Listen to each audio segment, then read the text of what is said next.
चंद्रशेखर एक साधारण परिवार से था। कुशाग्र बुद्धि होने के कारण उसके स्कूल के मास्टर श्री ज्ञानेश सर ने उसे समझाया कि बेटा, तुम पढ़ने लिखने में बहुत होशियार हो, इसलिए कड़ी मेहनत करके तुम बड़े ऑफिसर बन सकते हो। चंद्रशेखर ने कहा, सर, आप तो ठीक ही कह रहे हो, लेकिन आगे की पढ़ाई के लिए मेरे माता पिता के पास पैसे नहीं हैं, तो मैं क्या करूं? आप ही रास्ता बताएं ताकि मैं आगे की पढ़ाई कर सकूं।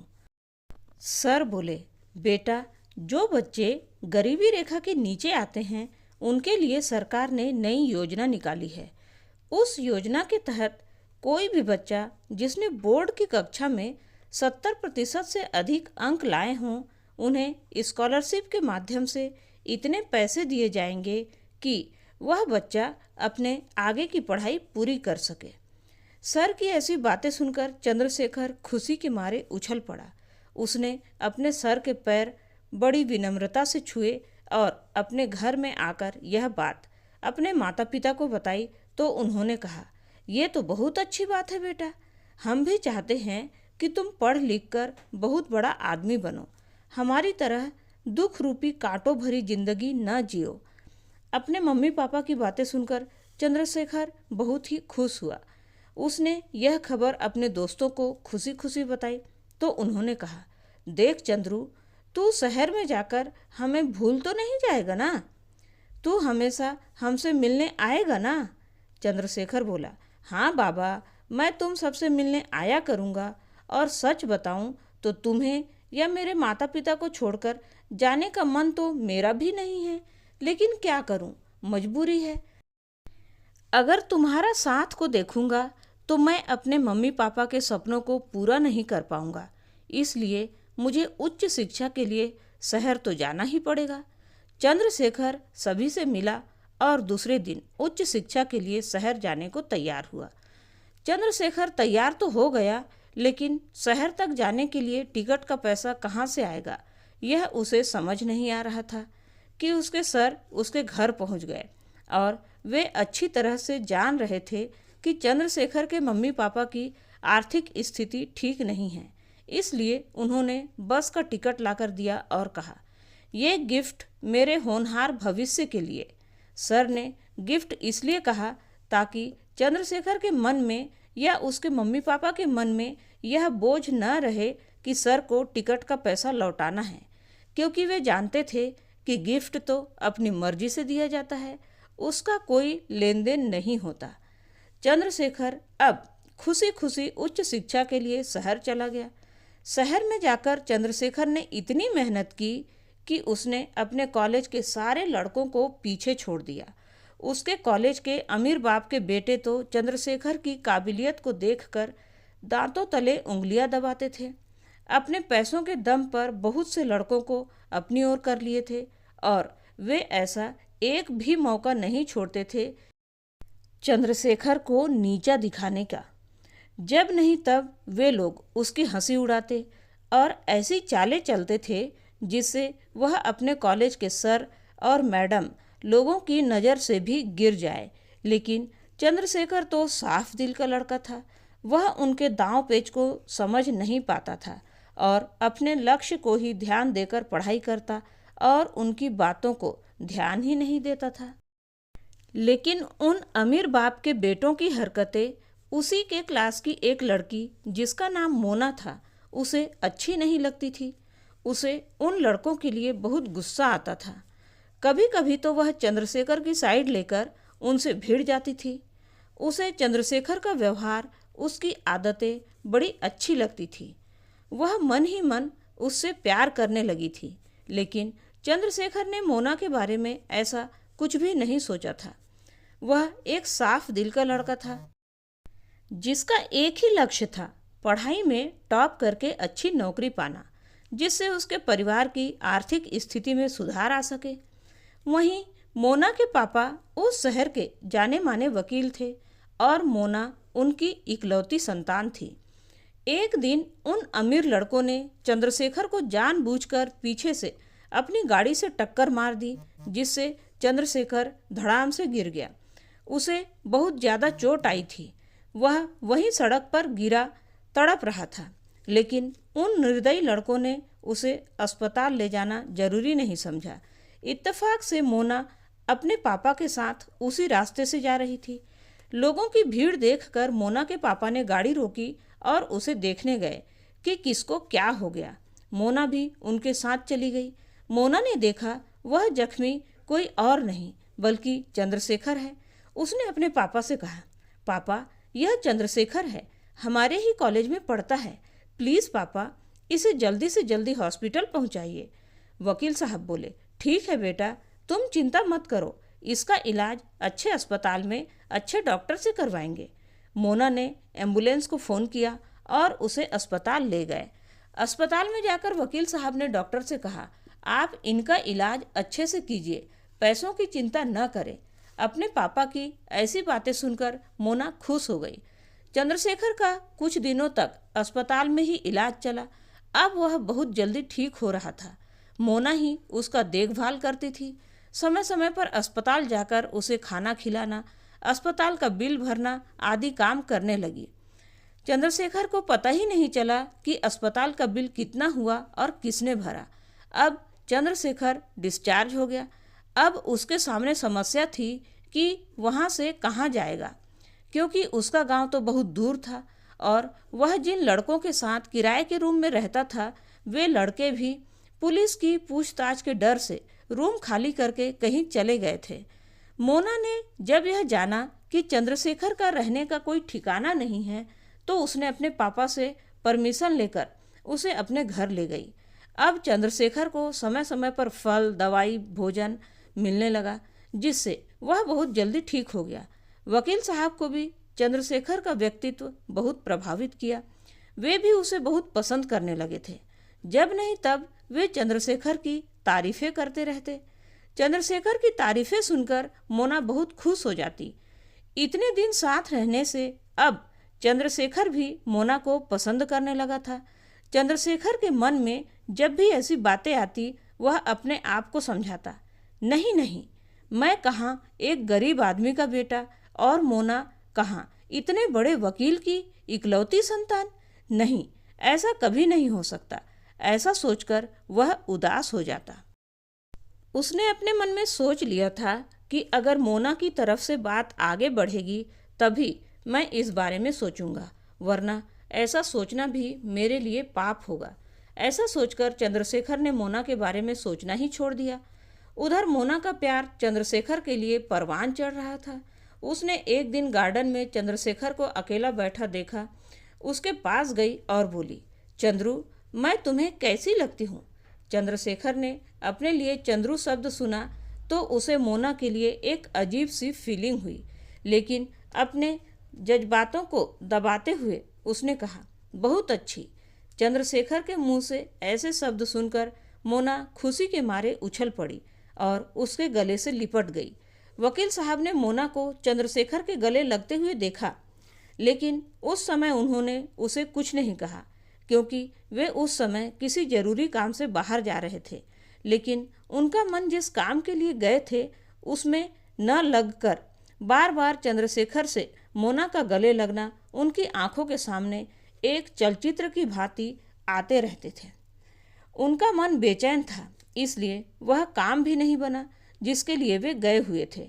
वकील साहब घर पर पहुंचे तो देखा मोना चंद्रशेखर को अपने हाथों से जूस पिला रही है और दोनों एक दूसरे को देखकर मुस्कुरा रहे हैं। वकील साहब को एक तो काम न बनने का गुस्सा था और दूसरा मोना का चंद्रशेखर के प्रति इस प्रकार का झुकाव उन्हें बिल्कुल पसंद नहीं था। उन्होंने अंदर जाकर मोना से कहा, बेटा मेरे लिए एक गिलास पानी लेकर आओ। मोना ने चंद्रशेखर की ओर मुस्कुराकर इशारा किया कि मैं अभी थोड़ी ही देर में आ रही हूँ। वकील साहब ने उसे भी देखा और वे चंद्रशेखर के ऊपर बरस पड़े। उन्होंने चंद्रशेखर को बहुत खरी खोटी सुनाई और कहा, तुम तो आस्तीन के सांप हो। मैंने तुम्हारी इतनी मदद की और तुमने क्या किया? मेरे पीठ पर छुरा भौंका। सांप को कितना भी दूध पिला लो, वह उगलेगा तो जहर ही। ऐसे ही तुम हो। चंद्रशेखर ने वकील साहब को अपनी सफाई में कुछ कहने के लिए मुंह खोला, लेकिन वे उसकी एक न सुने और लगातार सिर्फ उसे खरी खोटी सुनाते ही रहे। मोना गिलास में पानी लिए उनकी बातें सुन रही थी। उसकी दोनों आंखों से आंसू गिर रहे थे। जब वकील साहब की बातें पूरी हुई तो वे धड़ाम से सोफा के ऊपर बैठ गए। चंद्रशेखर कुछ बोलने ही वाला था कि मोना ने उसे चुप रहने का इशारा किया और अपने पापा से बोली, पापा, आपने चंद्रू को जितना सुनाया उसमें उसकी कोई गलती नहीं है।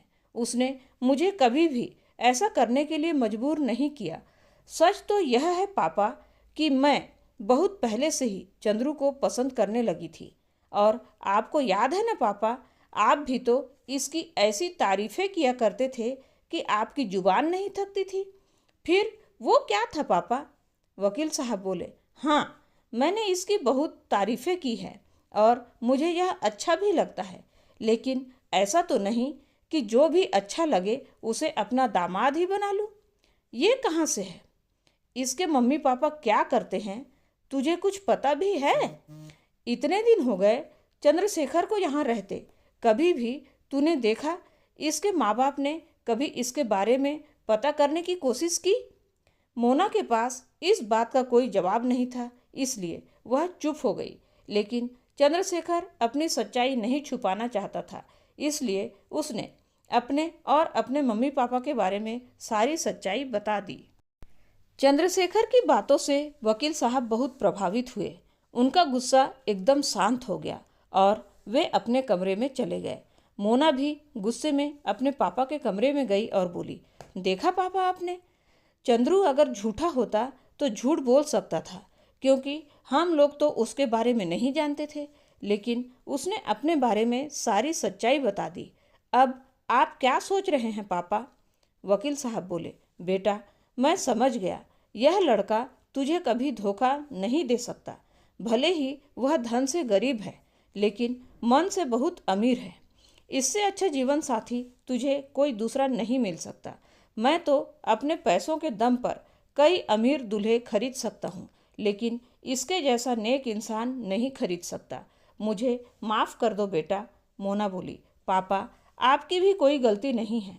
माँ बाप अपने बच्चे के लिए अच्छा ही सोचते हैं, वैसे ही आपने भी किया। इसमें माफ़ी मांगने वाली कोई बात नहीं है पापा। मोना की ऐसी समझदारी भरी बातें सुनकर वकील साहब को बड़ा सुकून मिला। उन्होंने दूसरे दिन चंद्रशेखर से कहा, बेटा, तुम अपने मम्मी पापा को बुला लो, हम आगे की बात उन्हीं से करना चाहते हैं। चंद्रशेखर खुशी खुशी अपने मम्मी पापा के पास गया और सारी बातें बताई तो चंद्रशेखर की माँ रोने लगी, बेटा, ये अमीर लोग तुझे अपना गुलाम बना लेंगे और हमें भिखारी। नहीं नहीं बेटा, तू हमारा इकलौता बेटा है, तेरे सिवाय हमारा कौन है? मैं तुझे वहाँ नहीं जाने दूंगी। माँ, ऐसी बात नहीं है, आप ये गलत फहमी छोड़ दो। मोना वैसी लड़की नहीं है जैसा आप सोचती हो। माँ, एक बार जाकर मोना से मिल लो, फिर आपका जो फैसला होगा मुझे मंजूर होगा। अब चंद्रशेखर के माँ बाप मोना और उसके पापा से मिलने के लिए तैयार हुए। वकील साहब और चंद्रशेखर के माँ बाप ने शादी की सारी बातें की। बात जब पक्की हो गई, शगुन के रूप में चंद्रशेखर की माँ के पास देने के लिए कुछ भी नहीं था। उन्होंने 5 रुपए अपने पास रखे थे, वही उसके हाथ में थमा दिए। जब मोना के घर के नौकरों ने पूछा, बेबी जी, आपकी सास ने शगुन में क्या दिया, हमें भी दिखाइए ना, तो मोना ने अपने पास से 500 रुपये और एक अंगूठी निकालकर सभी को दिखाया। चंद्रशेखर की माँ की दोनों आंखों में आंसू आ गए। उन्होंने मोना को सच्चे दिल से अपनी बहू मान लिया, क्योंकि मोना ने उनकी इज्जत बचा लिया था। वह मोना के इस व्यवहार से गदगद हो गई। अब मोना और चंद्रशेखर की शादी बड़े धूमधाम से हो गई। शादी के कुछ ही दिनों बाद वकील साहब को हार्ट अटैक आया और वे इस दुनिया को छोड़कर चले गए। मोना अब अपने आप को अनाथ समझने लगी, लेकिन मोना की सास ने कहा, बेटा, हमारे रहते तुम अनाथ नहीं हो सकती। मोना अब फिर से खुशी से चहकती और चंद्रशेखर के साथ कदम से कदम मिलाकर काम करती। कुछ दिनों बाद मोना और चंद्रशेखर का एक लड़का हुआ। उसका नाम उन्होंने मोहन रखा। अब तो चंद्रशेखर की खुशी का ठिकाना नहीं था। मोहन 2 साल का हो गया था। चंद्रशेखर को किसी काम से शहर से बाहर जाना था। जब यह बात मोना को पता चली तो उसने कहा, वहाँ जाना जरूरी है क्या? पता नहीं इस बार मेरा मन क्यों घबरा रहा है। प्लीज़ वहाँ मत जाइए ना। चंद्रशेखर ने चुटकी बजाते हुए कहा। अरे, सिर्फ 2 ही दिनों की तो बात है। तुम तो मेरी बहादुर शेरनी हो। तुम कब से घबराने लगी? मैं वादा करता हूँ कि बहुत जल्दी वापस आ जाऊँगा। ऐसा कहकर वह चला गया। मोना रोती रही, लेकिन वह नहीं रुका।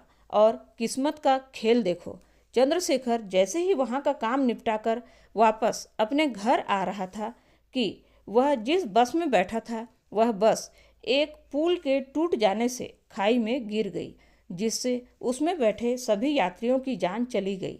मोना ने जब यह समाचार सुना तो न ही खाना खाती थी और न ही किसी से बातें करती थी।